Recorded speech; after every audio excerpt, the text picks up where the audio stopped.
the shores of the Mediterranean, the Roman ruins of Leptis Magna should be crawling with tourists. But for decades, Libya has been a no-go zone. Years of bankrolling terrorists and liberation movements have left the country isolated, its economy in ruins.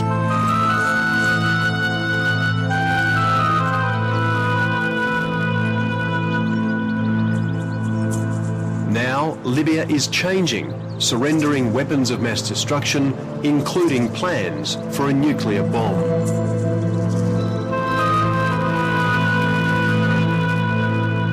For decades, an enemy of the West, Libya is now desperately trying to rejoin the rest of the world and is using its vast oil reserves to woo back former foes, especially the United States. The question is, why now? Well, years of funding terror against the West and wars of destabilisation across this region have squandered Libya's oil wealth, leaving it isolated and many Libyans poor.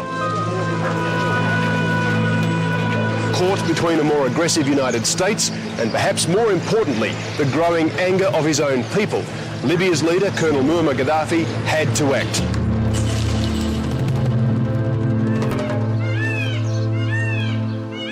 Meeting Gaddafi right now is impossible, but we did get the next best thing. The Colonel's most influential son and heir apparent, Saif Gaddafi, is well placed to reveal Libya's new strategy. No more foreign battles, no more confrontation with the West, no more confrontation with the United States.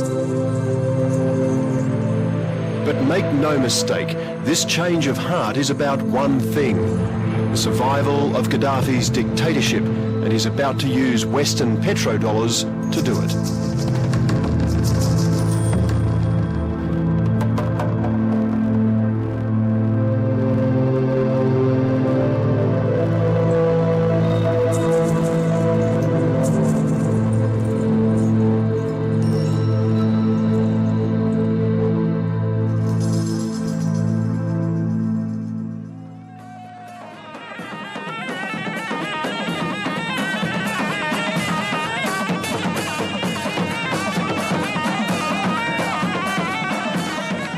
Ancient beats for a new beginning, or at least that's what the Libyans would like us to think. The Tripoli International Trade Fair has, until now, been a contradiction. There's been little trade. This year, though, the number of stalls has doubled. 40 countries have rushed to do business in this former pariah state.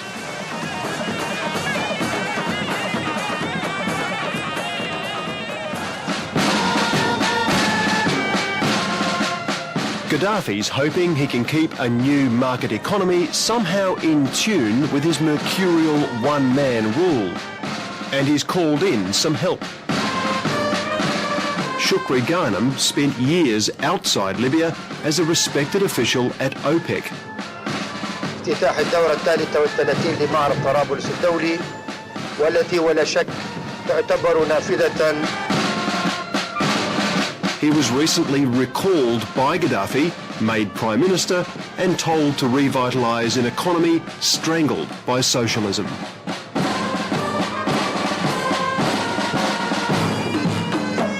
Well, he supports it, and he agrees to it, and he is, of course, behind it.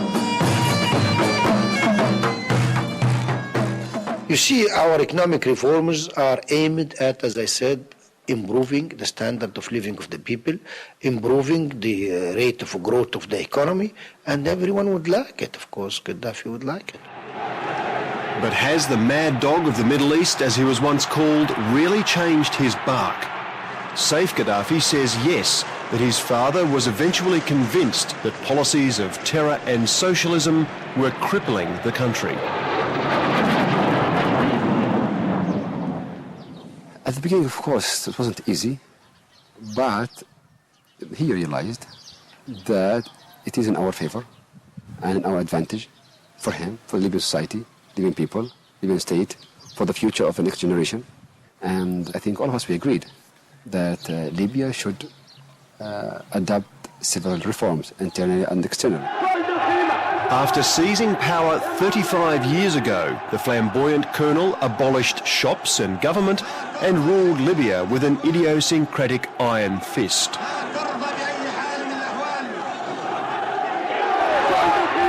It was meant to be a revolution for the people, but Saif admits mistakes were made.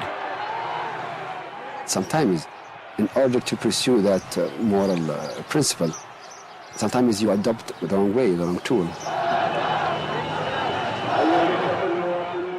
Is that what he did? Sometimes yes, sometimes not. We're not perfect. And we are human beings, we do mistakes.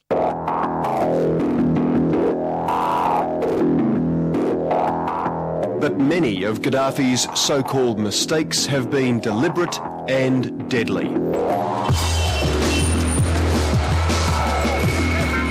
There are people in Libya, we know them by name, who have been associated with killing, repression, torture in the prisons.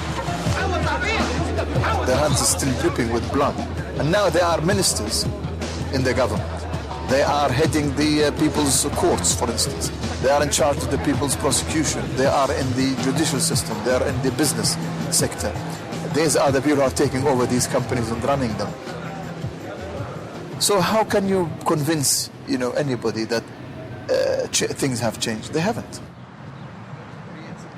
In exile in London for 30 years, Ashur Shamis is one of Libya's leading dissidents. Inside Libya, people are too afraid to criticise Gaddafi and his cronies. There is a deliberate effort from Gaddafi and his supporters and his cronies to keep things as they were before and to make these cosmetic changes, outward changes, only to please the outside world and not to really bring about real change. One thing that certainly hasn't changed is the privilege afforded Gaddafi's family. You have quite close connections to Morocco, don't you? As part of his grooming for leadership, Saif Gaddafi spends most of his time studying governance at the London School of Economics. Do you think this is a bit of a generational change in the region? But when visiting Libya, Saif stays at one of the family houses where he keeps pet tigers given to him as cubs by an Italian friend. Fredo. He's shy. He's very shy. Look at that. Why do you like tigers? Colors, power, they're agile, clever. The type of skills Gaddafi Sr. has used to stay in power. You don't get in the cage with them, do you, Saif? Not anymore. Before, yes, but not anymore. We can't lose you now, that's it. At 31, Saif is most likely to succeed his father, but he says economic change does not mean Gaddafi is weakening his grip on political power. He's a personality which you cannot replace, you cannot inherit, you cannot change. He's the leader. Nobody can inherit the leader. Nobody can say, now I'm the leader. Neither me nor anyone in the Libyan society. It's something unique, special just for him. So he can stay there basically as long as he likes. Yes. The very name Gaddafi has become a stigma in Libya. And anybody who comes with the same name is going to have real trouble. But there are people who think that the best thing that they can hope for is that somebody from the ruling family take over, but not with the old aims and goals.